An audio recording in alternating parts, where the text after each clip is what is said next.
Bollywood silver screen presenting I want to live my life. कहानी की शुरुआत में हमें सारा को दिखाया जाता है जो अपने हस्बैंड और जुड़वा बच्चों के साथ रहती है। उसकी बेटी का नाम केट और बेटे का नाम जेसी है। और जब केट 3 साल की होती है तो उसकी तबीयत खराब हो जाती है। ये अपने बच्चे को डॉक्टर के पास ले जाते हैं। डॉक्टर बताता है कि तुम्हारी बेटी को बहुत ही खतरनाक बीमारी है। उसकी बॉडी में वाइट ब्लड सेल्स की कमी है।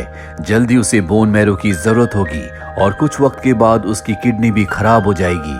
हालांकि सारा और उसका हस्बैंड अपने पार्ट्स डोनेट करने के लिए तैयार है। वो उसे बोन मैरो भी देना चाहते हैं, लेकिन उनकी बॉडी केट से मैच नहीं करती। डॉक्टर कहता है कि मेरे पास एक रास्ता है। हम लैब में एक बच्चे को बनाएंगे जिसका जन्म सिर्फ और सिर्फ केट की जान बचाने के लिए होगा। सारा और उसका हस्बैंड इस बात के लिए मान जाते हैं और जल्दी लैब में एक ऐसी बच्ची को बनाते हैं जिसका हर एक चीज केट से मैच करता है। कई साल बीत जाते हैं और अब वो बच्ची थोड़ी सी बड़ी हो चुकी है जिसका नाम एना है। एना को ये बात बिल्कुल पसंद नहीं होती कि उसे इस दुनिया में सिर्फ इसलिए लाया गया है ताकि वो केट की जान बचा सके, अपने शरीर के हिस्से उसे डोनेट कर सके। साथ ही सारा ने एना के गले में एक लॉकेट पहनाया होता है जिसमें केट की फोटो होती है ताकि एना को हमेशा अपने पैदा होने का मकसद याद रहे। अब केट 14 साल की हो चुकी है। उसकी तबीयत बहुत ज्यादा खराब है जिस वजह से सारा ने अपना काम छोड़ दिया है। वही हमें एना को दिखाया जाता है जो इस तरह से जीना नहीं चाहती। वो अपनी जिंदगी खुद जीना चाहती है। इसीलिए उसके गले में जो लॉकेट होता है वो एक दुकान पर ले जाती है और उसे $700 में बेच देती है। वो पैसे लेकर वो एक लॉयर के पास जाती है और उसे बताती है कि मेरी बहन की तबीयत बहुत ज्यादा खराब है। मेरे पेरेंट्स चाहते हैं कि मैं उसे अपनी एक किडनी डोनेट कर दूं, लेकिन मैं ऐसा नहीं करना चाहती। लॉयर उसकी बातों पर विश्वास नहीं करता, जिसके बाद एना उसे अपनी मेडिकल हिस्ट्री दिखाती है जिससे उसे पता चलता है कि जब से एना पैदा हुई है उसके शरीर से white blood cells bone marrow कई बार निकाला जा चुका है। ये देखकर वो हैरान हो जाता है। वो उसका केस ले लेता है, पर साथ ही वो उसे ये भी बताता है कि अगर तुम केस जीत गई तो तुम अपनी बहन को किडनी नहीं दोगी जिससे उसकी मृत्यु हो जाएगी। एना कहती है मैं सिर्फ अपने लिए जीना चाहती हूँ। दरअसल वो केट को बार बार वाइट ब्लड सेल्स और बोन मैरो देकर थक चुकी है।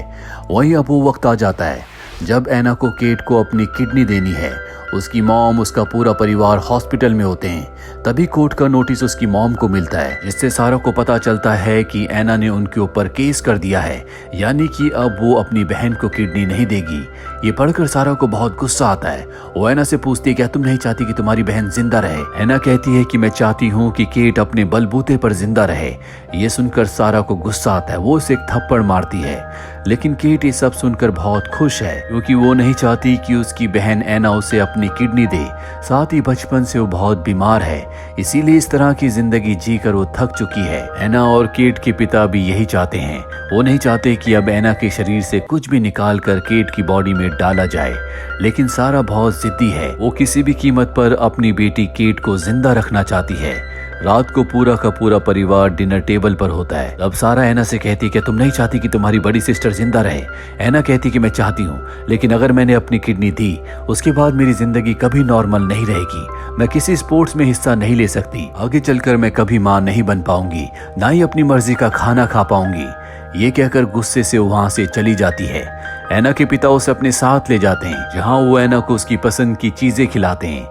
यहाँ पर एना के पिता को एहसास होता है कि अपनी बेटी केट को बचाने के चलते वो अपने बाकी 2 बच्चों पर यानी कि एना और जेसी पर कभी ध्यान नहीं दे पाए।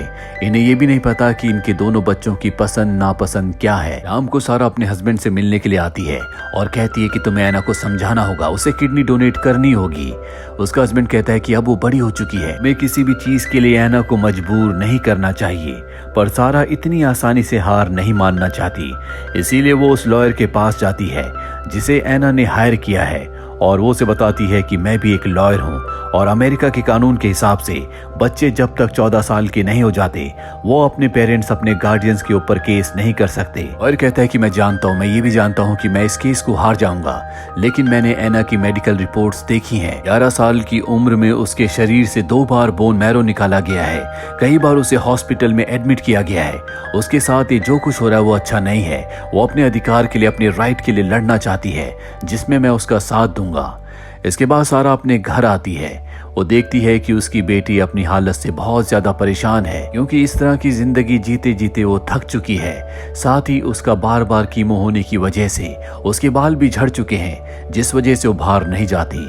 और ये सुनने के बाद सारा अपने आप को भी पूरी तरह से बॉल्ड कर देती है। तो देखकर केट को हिम्मत मिलती है और वो तय करती है कि वो अपनी मॉम का साथ देगी, वो इस बीमारी से लड़ेगी। इसके बाद केट को दिखाया जाता है जो अपनी फैमिली एल्बम देखती है, जिसमें उसे अपने जुड़वा भाई जेसी की फोटो को देखकर याद आता है कि कैसे बचपन से उसे डिसलेक्सिया की प्रॉब्लम थी, जिसमें बच्चों को पढ़ने लिखने में बहुत प्रॉब्लम होती है। लेकिन केट की बीमारी की वजह से उसके जुड़वा भाई को हॉस्टल भेज दिया गया और आज जेसी पूरी तरह से एना के साथ है, क्योंकि वो जानता है कि कभी उसके पेरेंट्स ने इन दोनों पर ध्यान नहीं दिया। वहीं अब कोर्ट की डेट आती है, जहां पर जज कहती है कि मैं एना से अकेले में बात करना चाहती हूँ। वो एना से बहुत सारी बातें करती है और बहुत इमोशनल भी हो जाती है, क्योंकि 1 साल पहले उसने अपनी बेटी को एक्सीडेंट में खो दिया था। सारी बातें सुनने के बाद जज कहती है कि मैं फ्राइडे को अपना फैसला सुनाऊंगी। अब क्योंकि कोर्ट में केस चल रहा होता है, इसीलिए केट जिसकी किडनी को ट्रांसप्लांट करना था वो ऑपरेशन रुक चुका है, जिस वजह से उसकी हालत बहुत ज्यादा खराब होने लगती है। दवाइयां भी उसके शरीर पर काम नहीं करती। डॉक्टर ये बात सारा को बताते हैं। सारा कहती है कि तुम ऑपरेशन की तैयारी करो। मैं एना को मना कर लाती हूँ, पर डॉक्टर ऑपरेशन की तैयारी करने से मना कर देता है। वो कहता है कि मुझे पता है कि केस कोर्ट में चल रहा है और जब तक कोर्ट का फैसला नहीं आता हम ऑपरेशन नहीं कर सकते। वहीं केट को दिखाया जाता है जो एल्बम में टेलर नाम के एक लड़के को देखती है, जिससे वो इसी हॉस्पिटल में मिली थी। ये दोनों एक दूसरे को पहली नजर में पसंद करने लगे थे, लेकिन कुछ दिनों के बाद ही टेलर की मृत्यु हो गई, जिसके बाद केट पूरी तरह से टूट गई थी। और अब शायद केट का आखिरी वक्त आ चुका है। केट के पिता जब हॉस्पिटल में आते हैं तो डॉक्टर उन्हें बताते हैं कि केट के ऊपर कोई भी दवा काम नहीं कर रही, किसी भी कीमत पर हमें उसकी किडनी को ट्रांसप्लांट करना होगा, पर जब तक कोर्ट का फैसला नहीं आता ये हम नहीं कर सकते। अच्छा होगा कि तुम अपनी बेटी को घर ले जाओ। जिसके बाद केट के पिता उसे गाड़ी में घर ले आते हैं। एना और जेसी केट को देखकर बहुत खुश होते हैं, क्योंकि आज बहुत दिनों के बाद वो घर वापस आई है। सब फैसला करते हैं कि ये बीच पर जाएंगे, जहां पर ये हमेशा एंजॉय करते हैं। लेकिन तभी वहां पर सारा आ जाती है, जो अपने हस्बैंड के ऊपर बहुत चिल्लाती है और कहती है कि तुम उसे हॉस्पिटल से घर क्यों लाए, उसका इलाज चल रहा है। उसका हस्बैंड उसे समझाने की कोशिश करता है कि डॉक्टर ने केट को शाम तक के लिए घर भेजा है ताकि उसे अच्छा लगे, पर सारा उसकी बात नहीं सुनना चाहती। वो उस पर चिल्ला रही होती है, जिस पर उसके हस्बैंड को गुस्सा आ जाता है। वो कहता है कि बच्चों पर मेरा भी अधिकार है, मैं भी फैसले ले सकता हूँ, और अगर तुमने इसी तरह से अपनी मनमानी की तो मैं तुम्हें डिवोर्स दे दूंगा। ये कहकर वो अपने बच्चों को बीच पर ले आता है, जहाँ पर ये सब के सब एंजॉय करते हैं। कुछ देर के बाद सारा अपनी सिस्टर के साथ वहां पर आ जाती है और वो भी अपने परिवार को ज्वाइन कर लेती है। शाम होने के बाद केट को एक बार फिर से हॉस्पिटल ले जाया जाता है और अब फ्राइडे आ जाता है जब कोर्ट की सुनवाई है। कोर्ट की सुनवाई से पहले एना अपनी बहन केट को कॉल करती है जो हॉस्पिटल में है और कहती है कि अब मैं और नाटक नहीं कर सकती, तुम्हें सबको सच बताना होगा। केट कहती है कि अब बहुत ज्यादा वक्त नहीं बचा। इसके बाद हमें कोर्ट रूम में दिखाया जाता है, जहां पर एना का वकील अपनी दलील देता और बताता है कि किस तरह से एना के शरीर से कितनी बार बोन मैरो निकाला गया है, उसे कई बार हॉस्पिटल एडमिट किया गया है, जो कि 11 साल की बच्ची के लिए ठीक नहीं है। एना की मॉम एना के पास जाती है और उसे इमोशनल ब्लैकमेल करने की कोशिश करती है, जिससे एना की आंखों में आंसू आ जाते हैं। तभी एना का भाई जेसी कोर्ट में आता है और कहता है कि तुम्हें अब सबको सच बताना होगा। जिसके बाद फ्लैशबैक में हमें दिखाया जाता है कि जब केट के बॉयफ्रेंड यानी कि टेलर की मृत्यु हो गई थी, उसके बाद वो पूरी तरह से टूट चुकी थी। उसने अपनी जान लेने की कोशिश भी की, लेकिन एना ने उसे बचा लिया। जिसके बाद केट ने एना से कहा कि अब वो जीना नहीं चाहती, वो इस तरह की लाचारी की जिंदगी नहीं जीना चाहती। आज तक हजारों सुइयां उसके शरीर में चुभाई गई हैं और अब वो भी टेलर की तरह इस दुनिया से जाना चाहती है। वो एना से कहती है कि मॉम मेरी बात कभी नहीं मानेगी, इसीलिए तुम्हें मेरा साथ देना होगा। तुम उनके ऊपर केस कर दो ताकि तुम कभी मुझे किडनी डोनेट ना कर पाओ और मैं आराम से इस दुनिया से चली जाऊं। ये सारी बातें सुनने के बाद भी सारा को विश्वास नहीं होता, लेकिन उसका हस्बैंड समझ जाता है कि बच्चे जो कुछ कह रहे हैं वो सच है। वो सारा से कहता है कि केट ने तुम्हें कई बार ये बातें कही, लेकिन तुमने कभी उसकी बात नहीं सुनी। और अब इससे पहले कि जज अपना फैसला सुनाती, वो कहती है कि मैं केट से एक बार हॉस्पिटल में मिलना चाहती हूँ। वो हॉस्पिटल में केट से मिलने जाती है। कुछ देर उससे बातें करने के बाद वो वहां से निकल जाती है।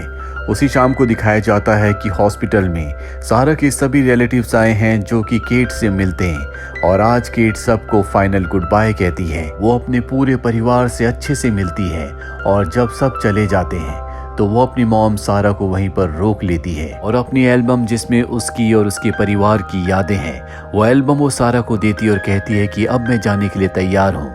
सारा की आंखों में आंसू होते हैं क्योंकि बचपन से वो सिर्फ और सिर्फ अपनी बेटी केट को बचाना चाहती थी, पर आज उसकी उम्मीदें टूट चुकी है। वो रात को वहीं केट के साथ सो जाती है और उसी रात को केट की मृत्यु हो जाती है।